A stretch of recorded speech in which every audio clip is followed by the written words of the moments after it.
It's your time. Oh, thank you. You woke up early on a Saturday to hang out here. Thank you. That's a big commitment. I don't think I need these. It's not that bright in here. And you wanted to hear about vitality, right? Okay. Let's just do a little bit of audience Q&A here. What does vitality mean to you? What does vitality mean to you? Energy. Okay, there's an answer here. And let's see, what does vitality mean to you? For as long as we're alive, we're thriving. Thriving as long as you're alive. Wait, those weren't the same answer. Uh-oh. Anyone else have? Resilience. Is it possible that we're using words as if they mean the same thing to each of us? But they don't. That's one of the major problems that we have in the whole world of health and wellness and even medicine. Even when you might say, that hurts. Doesn't the doctor say on a scale of 1 to 10, how much does that hurt? Yes, right? But when we're talking about that, was that emotional pain or was it physical pain? Was happiness a part of your vitality equation? So, well, maybe let's just shrink it down. Let's just talk about health, right? Oh, man, that's a tough one. So, who knows what health means? In fact, here's a question. Did anyone in the room wake up this morning and the first thing you thought, today I want to be healthy? What? Yeah, one person, how sick are you, ma'am?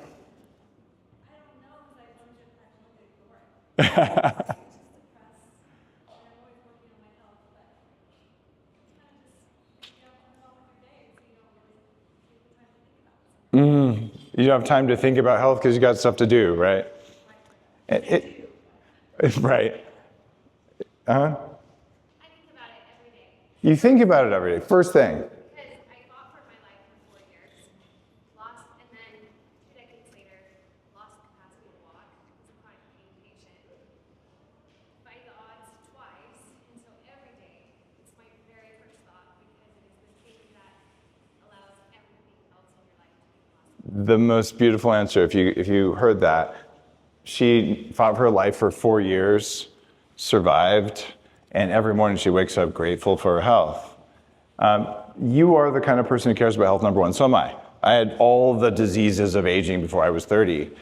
But for most human beings, it is unnatural for you to wake up and say, today I just want to be healthy. Because Mother Nature has a recipe for how you are going to feel about the world. And it's based on ancient bacterial operating systems. And first, it's going to say, what's scary? And if dying from a health condition is scary, health is going to be number one. But if it's not that, it's what can I be afraid of? This is an F word. Your body just runs on F words. It's fear. It's run away from, kill, or hide from anything that might be scary. Because if something eats you, you're not going to have a very good day. So just always you got to worry. Okay? And then after that, it's tacos. That's not an F word. Food. Right? The average person, a third of the thoughts in your head are about food. Because you're constantly hungry. So fear, food, and then there's another F word you have to do to keep all life alive on the planet. If someone was going to drop an F-bomb, no. Fertility. Come on, man. This is Utah. Jeez. I'm just messing with you. So, fear, food, fertility. And once those are handled, fertility being like intimacy is important, then you have friend, which is support your community. And after that, you have forgive, which is like work on letting go of stuff and evolve and things like that. So you're going to do that in order, but where in there is worrying about your health? It's not in there unless it's a fear. And this is why the only people who really care about health are really sick. And let's get into the world of what just changed. I swear it's not me. I'm resonating with power. Okay. So when we're talking about longevity, who wakes up and says, today I really want to be young? You know who that is? Old people, right? Because you don't have it. But for a 25-year-old or a 35-year-old, longevity, it's number 17 on the honey-do list along with health, unless you don't have it. So what we're working to do at Upgrade Labs is to say, well, all of us have goals that are around health, they're around vitality, but we don't all have the same goal, but none of us has enough time to do all the things the hard way. So what would happen if we helped you figure out what you really meant by health or by vitality, and you actually set some specific goals? And if you did that, instead of, oh, I have this big amorphous blob of health things. Oh, maybe I want to be thinner. I'd like to lose some fat. By the way, I did used to weigh 300 pounds, and I'm 4.8% body fat in my last medical thing, which is actually too low. I'm like, what? I'm too low? I have all this extra skin. What the hell? And I'm cut like no one would believe. Oh, and that's a caffeine tattoo. Wrong state. Here. But like, this is crazy. I was a fat computer hacker. Like, this shouldn't even be. But it's all possible. All right, so maybe that's not my goal anymore, but it was. And maybe it's, okay, I want to put on some muscle, right? And maybe you want the muscle all back here. Or maybe you want the muscle all up here. It's up to you. Or maybe you get winded walking up the stairs. Maybe a cardiovascular might be a thing for you. Or maybe you're just stressed all the time. And managing stress would be the most important thing for you. So you can have a more resilient system. Or maybe you're forgetting why you went to the store and you put your car keys in the fridge for the 4th time this week. Now, I'm going to say what's in the fridge might help cause why your car keys were in the fridge. But what if you could upgrade your brain? And that was your goal, to get your memory back, to be faster, be stronger. Or what if you just sleep like crap? Right? You wake up in the middle of the night, every night at 3 in the morning. By the way, how many people wake up about between, say, 2 and 5 most nights? There's a specific, look at this is crazy, like a quarter of the room. It's because you're having blood sugar fluctuations.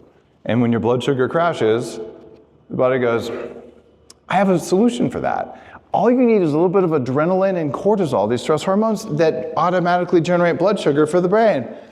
And then you wake up with racing thoughts. Yeah, that's because you just got a jolt of stress hormones. But if you stabilize your blood sugar before you go to bed, you can sleep through the night. And that solves the problem for most people who wake up during that window. How would you do it? You could put some MCT oil, you could put some collagen, or you could put some raw honey in water and drink it. And sometimes all three. And it's not very much collagen, it's not very much raw honey, but that works for the vast majority of people. And this is from one of my books. But how would you ever know that? You could just, there's only 1,200 hours of podcasts on my show, 8 books, and God knows how many other interviews, and 3,000 articles. If you would just read that, so that gets to be a little bit absurd because you could also get a 2-year college degree in the amount of time for all that content. Or you could do what we're working on for you at Upgrade Labs. There's a QR code outside, and hopefully around here somewhere, for a survey that actually helps you sort out those things, whether sleep is your top goal or brain is your top goal. Because everything I just said sounds kind of useful, right? I want muscle, I want to be lean, I want to be smart, I'm going to sleep like a baby, and there's also libido in there, which is an issue for some people. It's a cardiovascular issue or some other hormonal stuff. I want to fix that because I want to have that kind of vitality that supports my relationship. So we're going through all these things. Well, which one's most important? You can only pick one. It turns out our brains suck at picking just one thing like that. So AI and statistics come together, and you can do a math-based solution that allows you to compare 2 things to just pick which one. And if you do that enough times in the survey, we can help you stack rank it so you know what is my top goal. Because does it feel terrible when you have a to-do list with like 500 things on it? It's like a treadmill that never stops. right? You can never be done. By the way, welcome to being an entrepreneur. That's your life every day for the rest of your life. So it doesn't feel good to do that, but knowing what's number one on your list and you're going to get that one done today, that's what keeps you going. That's what keeps you motivated. So what we do with the survey at Upgrade Labs is we help you go through all the stuff, the conflicting thoughts. Did I really want cardiovascular or did I really want weight loss? I know I want both, but how much do I want both? So that when you're done, you're saying, oh, here's my unique definition of health or vitality. This is what it means to me. Now you have a goal, because health is a crappy goal because no one even knows what it is. But you know what getting more sleep, or better yet, better quality sleep looks like. You know what increasing VO2 max, which is a measure of cardiovascular fitness, looks like. You know what body fat looks like. So these are measurable, and if you have something that's measurable, you can track it, you can set goals, and then you don't have to trust Upgrade Labs to do that for you. You trust yourself. We're gonna help you. But if we're telling you to do the wrong thing, guess what's gonna happen? When you walk in the door and you do the cell health analysis, either your numbers improved in the right way or they didn't. And if they didn't, we're gonna help you figure out, that's weird. You don't respond like most people, let's try the next thing on the list. So that we take a lot of the guesswork out. And that means you save a ton of time and energy on doing this. Because I don't know about you, I don't have 8 hours a week to go to the gym. That would be traumatic. My 17-year-old daughter, Anna, is here. We just took a road trip from Austin. We drove in an RV to get here, which was really, really magical. Went to Arches National Park yesterday, and I could have been going to the gym instead. Are you kidding me? I'm not gonna do that, right? So I wanna get all this stuff done for myself and for you in the least possible time, and I want you to not believe me. I just want you to believe your own numbers. Right? We're gonna show you, here's where we are now, do our stuff for a month, look at your numbers, and go, whoa, that's cool, that really did change. So that's what we are looking for. All right, what time do you want me to be done? 10, including Q&A? Yeah. Okay, good deal. Nothing like high desert air for 5 days when you're not used to it.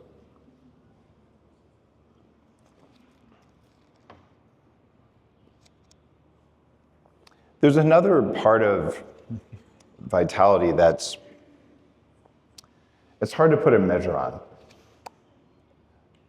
It's when you wake up in the morning and you just feel really, really good. Like, I've got all the energy that I want today, but it's not like frenetic caffeine worry energy. It's like, I could do anything. In fact, there's a little brand called Danger Coffee. And the tagline is, who knows what you might do? It's I could do anything, right? I could do something that might be scary, right? I could ask that person out. I could start a company. I could finally take singing classes, whatever feels like an edge for you. It's just easier to do when you have that. So there's this level of deep, almost spiritual vitality that humans are capable of. And until recently, I don't think we knew where it came from. In fact, a lot of people still think we don't, but I do. Where it comes from is these ancient bacteria that run your body. They're mitochondria, and they're the ones who follow those F words I just talked about.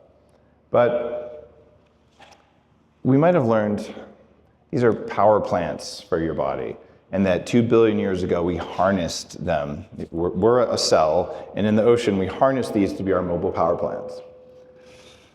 It looks like, based on all the evidence, that 2 billion years ago these little bacteria found a cell, moved in, and said, look, we have a mobile petri dish. Let's make it do our bidding. And that's us. So those F words we talked about, fear. Every time you procrastinated, every time you didn't take an opportunity, that was your mitochondria, not you. So you get a pass. Every time you ate the pizza wrapped around the cheesecake, yeah, that was your mitochondria, not you. And every time you went on a date, maybe you know you shouldn't have gone on, but you did, mitochondria. So you get off the blame wagon there, right? Except they're part of you and you're responsible for them anyway. But this is also the source of that, like, just feeling of like, I've got this, that we have, at least that we are capable of. So what's different between the I've got this and I can't handle this state? It's how good of a job do your mitochondria do at taking 30 or so pounds of air and some amount of food, combining them and making electricity. If they're really good at that, you're like, I am at full power. And then you feel good. And then you can handle things. The things that looked like they're mountains the day before, they're not that big. You can handle it. But if you're making a lot less power, then the hills look really big. And what we're doing with this survey, and we're doing it at Upgrade Labs, we are figuring out how to help your mitochondria be better at making power. Except they don't just make power. They're environmental sensors. So they're looking at what time of day is it because of the angle and type of light that's coming in your eyes, when you eat, when you sleep. They're figuring out, is this a stressful environment or a safe environment? And they're all talking to each other, invisibly to you, trying to figure out, should we make the energy of vitality or should we make the energy of stress hormones? Because these mitochondria sense the environment and they decide based on the F words. Do I make stress hormones? Do I make electricity? Do I make heat? Do I make any of the other hormones that the body needs? Because it turns out you make testosterone and estrogen throughout your body inside your cells, even little bits of melatonin. And based on all that, about a third of a second later, you get to think about things because they've already made the decision about what they're going to do. So you want to live a long time? You want to put on muscle? Make your mitochondria very powerful at having enough energy so that they can build muscle and do all the other stuff that they want to do when you're not looking, right? That is the secret to progress in any of the goals around health or vitality that you want. And some of it gets a little bit, we'll call it mystical. And that's when you do the brain upgrade, when you are doing things like breath work or neurofeedback. And by mystical, I just mean it feels weird. But you're sitting there going, I did some deep breaths, and all of a sudden, I maybe saw things from the mitochondria's perspective, and you feel your body change because you're getting more relaxed. And because the parts of your brain are learning to talk to each other in a way that they never did before. And all of those require powerful mitochondria, which is why when you come in, do the survey, we're probably going to say, let's work on your energy early on. Even if your cognitive function is the top goal, we got to get your energy up so your brain can work. And what you find is, when you resolve any of the things on the survey, all the other ones get better too. But they don't all get better at the same rate. And this has been over the last almost 10 years since I opened the first Upgrade Labs in Santa Monica, California, underneath Arnold Schwarzenegger's office. It's been the challenge. How do we know for you, with your goals and how you are today, what's going to be most effective for you to move you in the right direction? And how do you know that works? Well, 10 years of working with lots and lots of people, we figured this out. End of the week, you should say, I didn't spend very much time there, but I feel amazing, and I'm improving, and I know I'm improving, which probably lowers your stress levels too. And with the extra time that you got back, I would love to see you put that into your fourth F word. You guys remember that one? It wasn't the one that you were thinking about, the fertility one, just to be really clear. It's friend. It's that all life on Earth follows these rules, not just humans. And friend means friend to your own species and to the ones around you. Right? This is how we take care of other people, take care of ourselves and others. So you have more time for your family, more time for your community, more time for the causes that you support and care about. And you have more energy with the time. Because the worst thing you could have is what I had in my mid-20s when I was exhausted. I had chronic fatigue syndrome. I was 300 pounds. And I had a really busy career where I was starting to fail because I couldn't remember anything. And I was hiding it because I didn't want anyone to know this is what humans do. Like even people with Alzheimer's. They're not going to tell you they have Alzheimer's, even if they're worried about it, because there's a deep knowing that if you admit something's wrong, they might kick you out of the tribe. So you just pretend like everything's good. Anyway, I'm not feeling great back then, thinking, what can I do to fix all of this stuff? And there's a great feeling of helplessness that comes with that. And a lot of people that I've worked with, including some really big executives, are feeling helpless around their health and their wellness. And it doesn't have to be like that. And one of the things that'll happen for you when you walk down this path of biohacking, of upgrading yourself, of longevity, is that when you tick off that first box, you go, you know what, I've had great progress on this first goal, what's my next one? And then everyone around you is gonna say, what the heck are you doing? Like you don't look the same, and you have more energy, and you're kinder. Like what is this? And that's when you say, well, here's what I'm doing. I'm actually managing my hardware so that it'll do what I want, which is the definition of biohacking. You don't even have to say biohacking. Just say, I decided I was gonna measure stuff and make it better. And it's funny, it's not what you do when you go to the doctor. Like, well, let's get our annual physical panel. They're gonna hit you on the knee with a hammer, right? And they're gonna tell you to cough if you're a guy. And it's just not a fun experience, at least for me. And they're gonna draw some blood. They go, everything looks fine. You know what they're comparing you to? A bunch of people your age who are sick.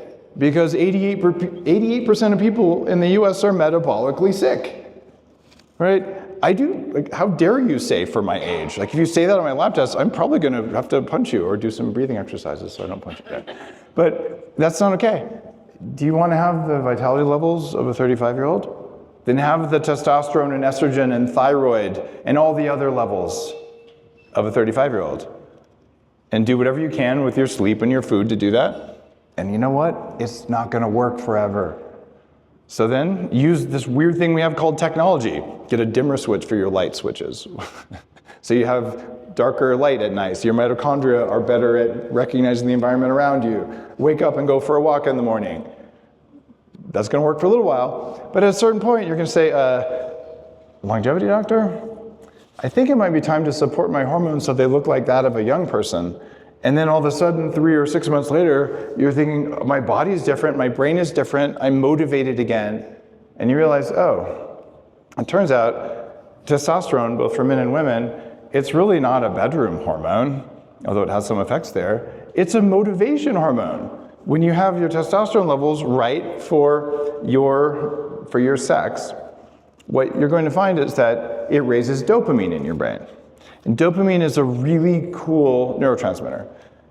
And it's not the one that makes you happy, the way that sometimes people talk about. It's the one that makes you feel pleasure from pursuing something, not from getting it. You see the difference? Anyone here ever really, really want a nice car and then buy it? Right? How long did you enjoy that car after you bought it? Like that first couple days? Yeah? And after that? Okay, you enjoy driving it every day. I'm with you there. But the elation of buying it was down. Yeah, a good car is worth driving every day. I'm with you. I learned this from a guy named Jay Abraham, who's one of the most storied marketing executives, marketing consultants in the world. And he's in his 70s, he's helped 5,000 companies and counting, teaches at Tony Robbins' business conference. And in Game Changers, my personal development book, we talked about that. He's like, I was so excited to get my first Ferrari, and he gets it because 2 days later, I'm like, God, what am I gonna do next? So when you are on this kind of a path, you realize there's always something next. But pursuing goals creates happiness and satisfaction in life only if you have enough testosterone and dopamine. And if those are low, we've got you. Anyone know which of the technologies at Upgrade Labs helps with dopamine? I heard an answer. Cryo, exactly. So cryotherapy, very interestingly, I have a book coming out in Q1 where I'll go into more details on this. That 3 minutes of standing in cold air, Okay, guys, this is Salt Lake City. You have cold air outside. It's just not cold enough, right? So when it's that cold, the body for a brief period thinks it's going to die, even though it's not, right? And you know you're not. Like, I guess I was wrong. But in case it stays cold, I better turn on all sorts of beneficial systems that turn off inflammation. What it also does is it changes your sensitivity to dopamine, which might even be the primary reason people love it so much. What that means is, if it took this much dopamine for you to feel like you're getting satisfaction from pursuing a task, after you've done cryo, it only takes this much, right? So less dopamine makes your dopamine more effective. And how are we going to explain that to you when you walk in the door, like, dopamine, bigger, smaller? I don't know what's going on. Just tell me what to do. Well, that's our job. We'll just tell you what to do. But if you say, I'm going to come in and I'm going to do cryo and I'll do another intervention or two, but wow, every time I do that cryo thing, my day is so much better, because when your dopamine system is working right, things that feel unachievable because they're just too much work, they don't feel unachievable. The mountains get shorter and it feels good to climb them. And you can turn that on. You can do it with some supplements, but more energy, better hormonal function, which comes from more energy, and it comes from sending a signal into the body to make the body change in the way that you choose based on your goals, based on where you are today. That's just not going to the gym. And I guess I can talk about this. Back when I was about 23, I hit my maximum weight. And I say 300 pounds, it was really 298 pounds. But I was naked in that measurement. I just wore my underwear. So I'm pretty sure I was about 300 pounds. So maybe I fibbed by 2 pounds. But I said, I gotta lose this. And I said, nothing's more important. I was highly motivated by that first F word, fear, because I'd already had 2 knee surgeries on this knee, because I had arthritis since I was 14. And I went to the gym. And I mean, I went religiously, 6 days a week. Didn't matter if I slept, didn't matter if I was sick. I just went. And I went 90 minutes every time, 45 minutes on the treadmill with a backpack. Couldn't run because of my knees, so I would just walk up at an incline. And I would do every machine. And I could max them all out except for 2. So you think I'd be ripped after 18 months of that, right? 300 pounds, 298. Didn't lose a pound. And even worse, my pants didn't shrink. 46-inch waist at start and end. Did I get stronger? Yeah. But I spent 702 hours. Guys, there's only 2,000 hours in a normal, 8 hours a day work week for an entire year. So I spent a third of a year of a job at the gym without losing any weight and without getting smaller pants. That's absurd. But the sense of failure from that comes out, you know what I did? I said, maybe I'm eating too much lettuce. Seriously, because the story is, if you just work out and eat less, you're going to lose weight, because Newton's law. These guys are absurd who think that. Under Newton's law, if you ate a gram of uranium, you'd get fat because it has calories and, oh wait, never mind. You see how it's kind of absurd? So, what if you're doing things like that every week that are related to the gym or related to weight loss that you think are going to work, but aren't. And then you blame yourself for it not working. That was literally what I did. And it was only sitting at a Starbucks. No, sorry. I was sitting at a Carl's Jr. with friends. And they're eating double Western bacon cheeseburgers. I don't know if you've had one of those recently. It's been 20-something years for me, but man, they were good. Got that onion ring on there, barbecue sauce, MSG, all the stuff. And I'm eating the chicken salad with no chicken because calories, and no dressing because calories. And I wait a minute. I work out more than all my friends combined, and I eat less than any of them, and I'm the biggest guy in the room here. Maybe what I'm doing just doesn't freaking work. And that was one of my big motivations for changing. I'm just gonna do it based on data. And this is why I keep telling you, do not trust me. Trust your numbers. You just have to get them, right? So if your sleep is improving and you're worried it might not be working, did the numbers improve? Is your body fat going down? We can tell you your numbers. And what's really cool, you come in, how many mirrors do you think you're gonna see in there? I think there might be one in the bathroom. There's no mirrors, because the data is what's there for you. That's your mirror, that's reality. And whether you look in the mirror and say, no, whatever, we can measure that if you want to. But if your numbers are going up and to the right, and those are the numbers that get you the goals you want, now you can have trust. And you can change what you're doing quickly instead of doing what I did, which is stubbornly for 18 months, burning myself out at the gym, right? If I'd have gone twice a week and eaten a lot more of that chicken, I probably would have got results, but no one told me. So we're gonna tell you what to do. I wanna leave time for Q&A and questions and things like that. Would that be helpful for you now? We have some questions? All right, I'll do that.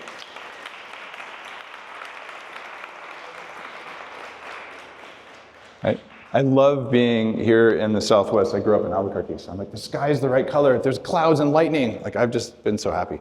All right, who wants to go? Raise your hand in the back. Quick question on cryotherapy. So question on cryotherapy and cold plunge and the differences that you've seen in the research what has shown whether cryotherapy or cold plunge is better, which is more effective, or they're both perfect. I mean, just like to know what you've got on that. So I have a cold plunge at home because the Upgrade Labs in Austin isn't open yet.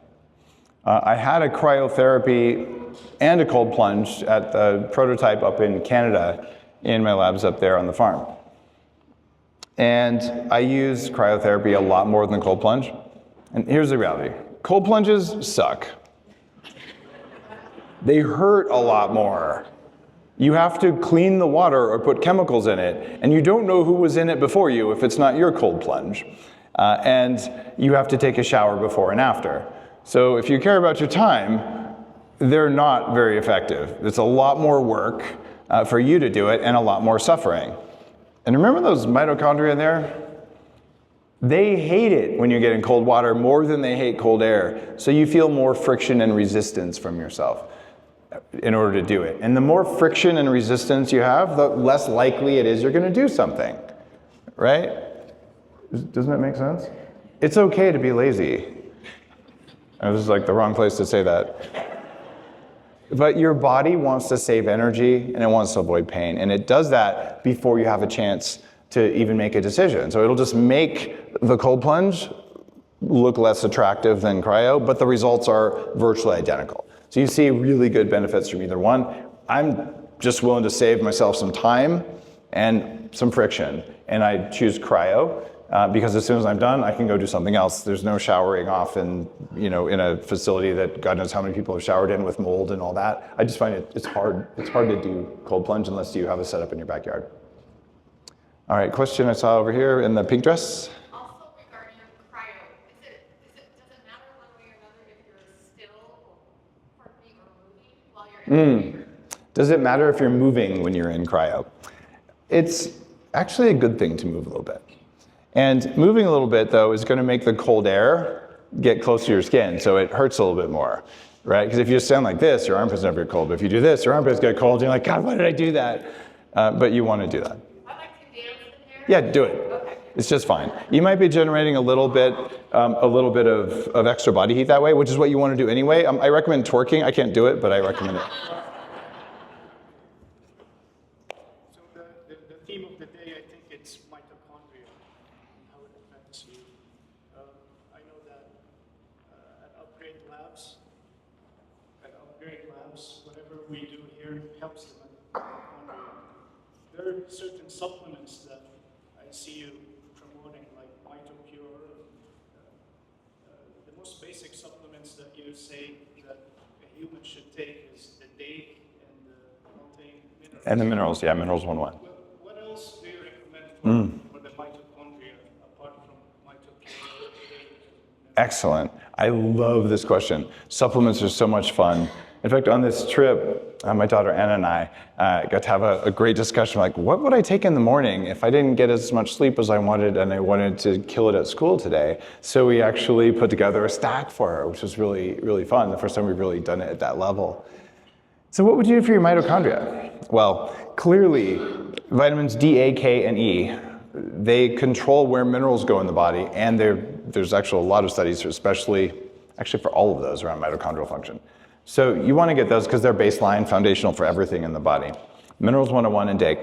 And after that, there's some high-end supplements. And you start saying, what's my budget?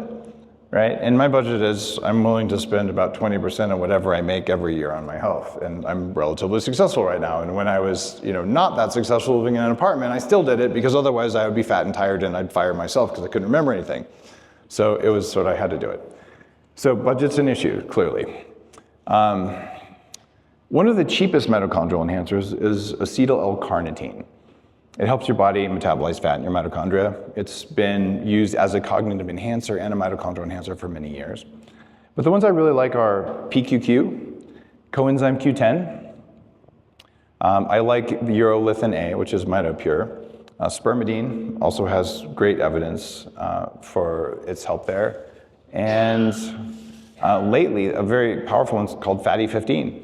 I just did a podcast with the CEO of that company, Fatty 15.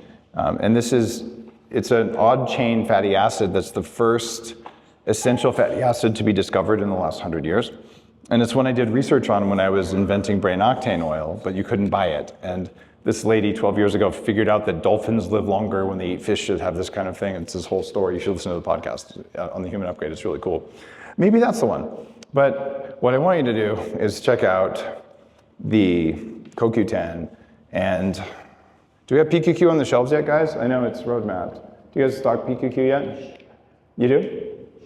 Yeah, so PQQ, we're out? Okay, it'll be back here soon. PQQ is one of the strongest ones. And CoQ10 is also foundational for more than that. And if you're like, I gotta get my mitochondria back, my book, Headstrong, which is my cognitive enhancement book, the whole theory of that book is that there's really two things that are going to make the most difference in your brain. It is raising mitochondrial function, so there's an entire guide in that book, as well as raising something called BDNF, brain-derived nootropic factor that causes neuroplasticity. And it's so powerful to raise BDNF that most of the cognitive enhancement supplements and even drugs that are shown to have efficacy are affecting that compound. And that book is just sort of the complete guide to everything you'd want to know about your mitochondria. And when it comes to things like BDNF, you can get that from fasting, you can get it from exercise in small amounts, and then there are supplements that raise it, like lion's mane. Works really, really well. Our Brain 101 will help with BDNF formation. And then at the very high end, when people come to Seattle to do 40 years of Zen, which is my brain 5-day neuroscience personal upgrade thing, it's an option to use a pharmaceutical drug to raise BDNF, which is really, really powerful. Right? So as long as you can make your mitochondria strong and your brain younger and more neuroplastic, like, it doesn't matter how old you are. All you got to do is deal with like your face. Now, you guys want to hear about faces and skin? This is such a big pain in the ass. Can I just tell you? So I mentioned before, I lost a little bit of weight, right? I kind of have a little extra skin. Like, I don't know if you could do that, but I have really young tissues. In fact, every time I'll go to a body work or a physical therapist, they'll go, what do you mean? Like, you feel like you're a teenager. Like, there's pliability in your tissues that shouldn't be there. It's because I've been doing longevity for 25 years, and they're astounded sometimes. They're just saying, like whatever you're doing, can you tell me what it is? I'm like, well, I'm doing everything. Right? And you're not going to do everything unless you're on this kind of crazy what's possible path. But what if we could tell you just the right things to do to get those results? So for skin, it's so weird how vitamin D and minerals 101 are profoundly important. And then there's two supplements, vitamin D, D-A-K-E, and then minerals 101. You want to take those because good health starts from the inside out. Not eating omega-6 oils, especially fried restaurant oils, like soybean, corn, canola, all those things, that's gonna help your skin more than anything else. And then there are supplements that I don't think we're carrying one of those yet. If it was up to me, we would have like a wall of like $10,000 worth of supplements, which would probably be absurd. But you can take something called serrapeptase. serrapeptase. And if you take this over time, it breaks up scar tissue throughout the body. Oh, side effect? It breaks up thrombin and fibrinogen, which are the cause of blood clots. So if anything happened over the past, 4 years, where lots of people got blood clots, I don't know what I'm talking about, because it'd be wrong to say anything. But should pretty much everyone be on serrapeptase? You take 2 pills before you go to bed. It's relatively cheap. It's an enzyme that was discovered in silkworms, and it breaks up scar tissue over time. So you get softer scars, and it breaks up blood clots before they happen. You can buy it online, you can buy it at anywhere that sells supplements, like common ones. We only sell the special ones. So that's an example. And then what do you put on your skin topically? Man, I'm a dude. So I use the same soap that I would use on my butt, and it forgets it was on my butt before my face. No, I'm kidding. I find those convinced after years of doing that by lots of my skin practitioner friends, like use a facial cleanser. So if you're a guy, you should use something designed for that because you don't want to disrupt the cell membranes. And then use a moisturizer. And you can buy the cheap stuff, which is probably full of fragrances that lower your testosterone and scramble everything. Don't do that. You want to use some good stuff. And there's a bunch of different brands out there that are higher end. I've interviewed some of the top experts. Urolithin A. The spermidine stuff is very powerful. There's one called Clotho. I'm missing another. One Skin is a peptide. So what do I do now? Well, these guys send it all to me so I can try it. I just like spray all of it in my hand and then I just put it on. It works pretty well. But just pick one. It's going to cost you like $100 for probably a 1 or 2 month supply. If you do that, your skin will look much better. And I have great skin and I have lots of it. You should see back here. But I'm okay with that because at least I have abs now. And the other thing is laser stuff works. You can laser your face. I have concerns about Botox. Anyone here want to admit having tried Botox? There you go. Thank you. Honesty. The 2 honest people in the room. No, kidding. A lot of guys get it too. I've had Botox a couple times. I don't feel great. Like I do a lot of really advanced meditation stuff that's kind of, esoteric. Just like I can feel stuff when I'm in a meditation state. This stuff's a neurotoxin. I am not right for 2 or 3 days after I get it. And there's some evidence it bioaccumulates, but it does work. It increases collagen thickness. So I tend to shy away from that, and I look more at lasers and stem cells and things like that. And guess what causes wrinkles to go away in clinical studies and plumps your skin and causes collagen to get thicker? Oh, the red charger. What if you laid on this thing for 20 minutes and it gave you a whole body skin upgrade along with helping your mitochondria function better? Like, I like to get stuff done. That is one of the reasons that my tissues are young and that my skin is pliable and all that. It's because I've been doing red light therapy. In fact, I started one of the first red light therapy companies out there. And it's been a major part of the biohacking movement. So we just have the best bed out there. Another skin question? Yeah. Michelle, I'm just curious, so with the different lights in the bed, what, the green light or the red, what is better for the skin? Mm-hmm. The bed we're using is very advanced because it turns out your mitochondria, they can see more colors of light than we give them credit for. You've often heard blue light's bad by now, right? It turns out blue light at the right frequency, especially in the morning, causes you to wake up. So you wouldn't want to wear blue light blockers outdoors in the morning.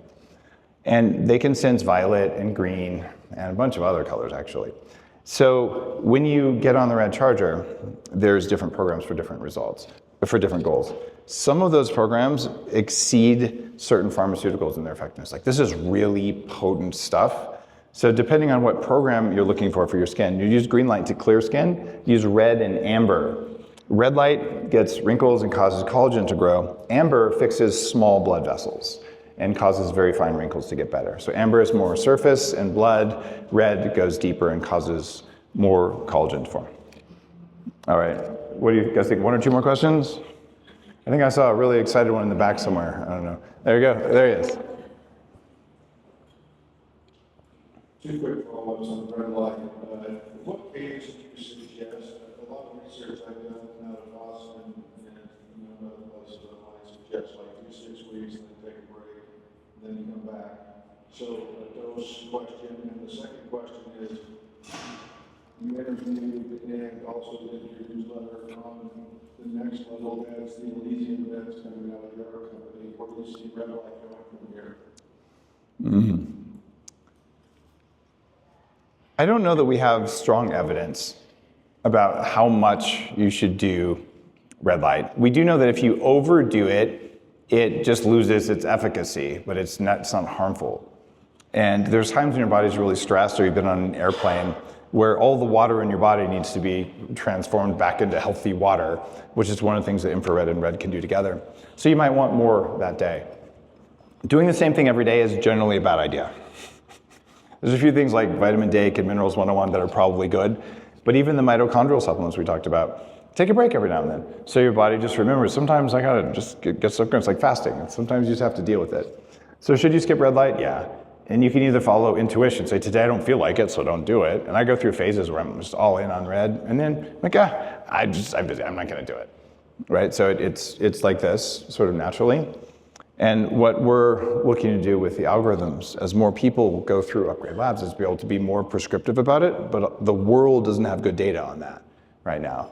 And there's one influencer out there saying red light only works in the morning, which is clearly nonsense because look at the sun, there's always red light in the sun. It works all day long, I promise you. It also depends why you're using it. With my kids when they were very young, it helps to have one of the first red light companies. So we had all the tech at home. And Daddy, my tummy hurts. And they're like, oh, let's get the light. And you put the light over their bed, over their stomach, and then nausea goes away in like 5 minutes, sometimes 10 minutes, right? Because it also calms nerve inflammation. So you can do some really cool stuff with it, but why are you using it is a big goal. The future of light is not just red, it's multiple colors, and it's the pulsing rate. And that's why we have proprietary frequencies of pulsing. You wouldn't believe this, but there's research now about 8 years ago out of Harvard. If you blink lights 40 times a second, it breaks up the plaque tangles from Alzheimer's, just from sitting in a room with blinking lights. So what happens if they blink 42 times? If you've read Hitchhiker's Guide to the Galaxy, you know 42 is a very big number, right? So 2 nerds laugh, thanks guys. Well, what about, 67? What about 107? What about 10,000? Well, it turns out there are databases of frequencies like this. And we have those baked in to the light therapy that we're doing at Upgrade Labs. And these are frequencies that are nowhere else. And the difference in how you feel, saying, oh, I wanted the one for clarity versus the one for relaxing, it's like drinking coffee, but you didn't have to have coffee. All right, let's do a couple more. I already answered a question. Sorry, didn't we already? No, I didn't. Is red light better? I mean, is cryo better to do when you're trying to lose weight and exercise before or at the end of the workout? And also, will you ever move it up to 4 things a day versus 3? 4 things a day versus 3.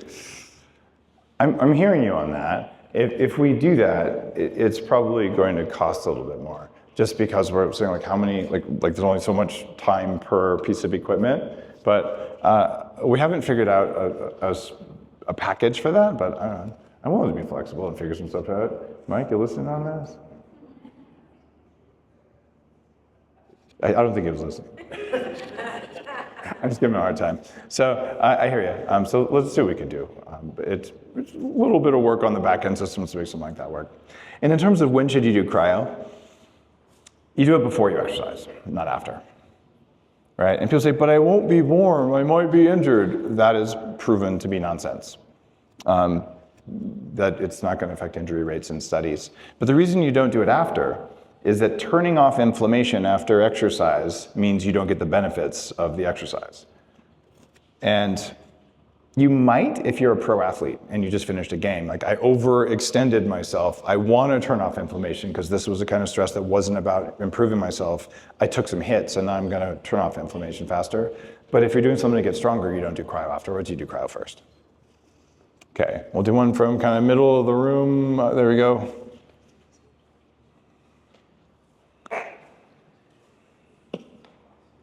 So I have an issue with hypoxia, and I've had it for probably 12 years. And many of the things that I've done have done nothing to it. One in particular item that I did wonders for it, and that was changing altitude, going to a lower altitude. Yeah. However, all of the techniques that I've applied, that most of them are in line with what you suggested, most of those have been applied and did not affect the hypoxic problem. What I'm wondering is, why does it do that? Why does my altitude make a difference? And why when I go to higher altitudes, it doesn't make it worse? Going to lower altitudes did make it better, though. So this is a really interesting and complex question, and it's one I've gotten into a lot, because one of the pieces of gear here, the atmospheric cell trainer, specifically deals with hypoxia. Because of my genetics and living with toxic mold for a long time, I've had something called POTS for my entire life. Anyone here have POTS? I want to talk about it. What it means is your blood sugar, or not blood sugar, your blood pressure just gets low for apparently no reason. Did you notice how I'm moving around a lot here? If I stop moving around, then my legs aren't pumping blood back up into my brain, and I start getting tired, right? When I fly, I wear compression pants, and I eat a lot of salt. Something like a third of people who got that C virus, that shall not be named, also ended up with this. It's a classical part of chronic fatigue syndrome, and it's one of the reasons my health was so trashed in my younger years. So there's a blood pressure thing, which delivers oxygen, and then there's hemoglobin, which carries oxygen in your blood. It holds on to oxygen. Now, it turns out living at high altitude, for most people, actually increases longevity. It's good for you. But if you have an issue with your blood oxygen levels like that, there are some people where it just doesn't work. One of my really good friends, Isabella Wentz, the thyroid pharmacist who's been on my show a few times, her husband had that. It's like, couldn't live here. They really liked living, I think they were in Boulder, same thing, high altitude, couldn't handle it. So they had to go back down. I grew up in Albuquerque, 5,000 feet, and seemed to be okay, but I passed out occasionally.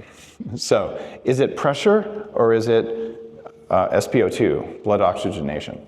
It's probably both for you. So what do? You can train the body to have more blood pressure if you need it, and increasing electrolytes in your water is magic. And you can train your hemoglobin to let go of oxygen more easily. And this is a fascinating story. That's why one of the paths for metabolic wellness at Upgrade Labs exists. In the West, we like to use technology to make things easier, but not in Mother Russia.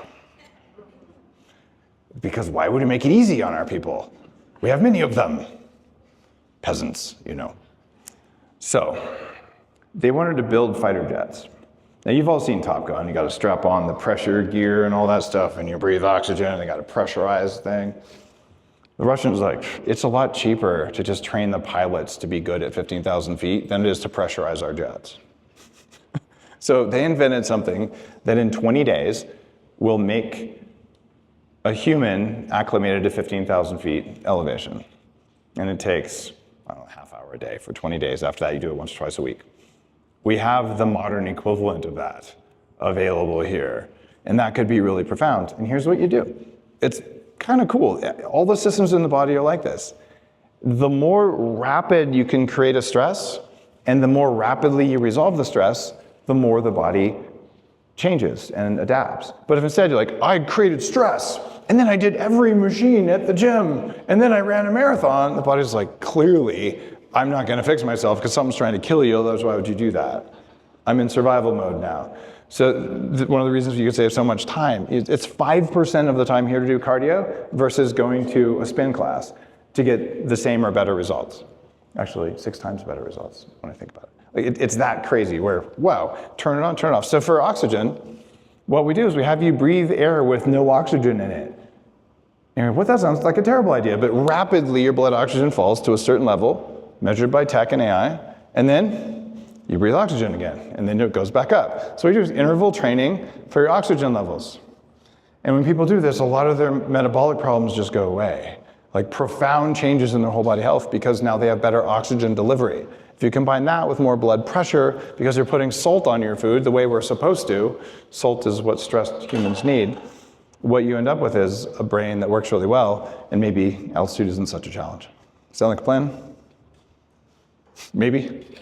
I feel you. If not, bottled oxygen. You want to do one more, or are we done? Yeah, so we're going to give you a little bit of a break. Okay. I don't need a break. What are you talking about? We'll give you a little You bit. think I'm weak? No. You're stronger. Look at, like, All right. So what are we doing next so everyone knows what so we're doing? you just take a quick 5-minute break if you need, Okay. stuff like that. And then, We'll do a book signing over there? Yeah, we're Okay. going to do a book signing. Our first 2 giveaways are going to be books. We don't have one, so be ready for you. And we have books over at the center too, Smart Not Hard. Okay. So, And I have a request for you. If you want me to sign your book, I'm happy to do it. Have it open to the front page there where the title page is. And if you want a picture, have your phone ready, because there's a bunch of people in limited time, and my daughter and I have to get to the airport. So I want to be able to talk to everyone, but if you want to ask me 10 questions, I'm not going to be able to do it. So it's like photo, do it, quick conversation, and I'll do my best. All right? I'll see you all soon after the prizes. Thank you. and then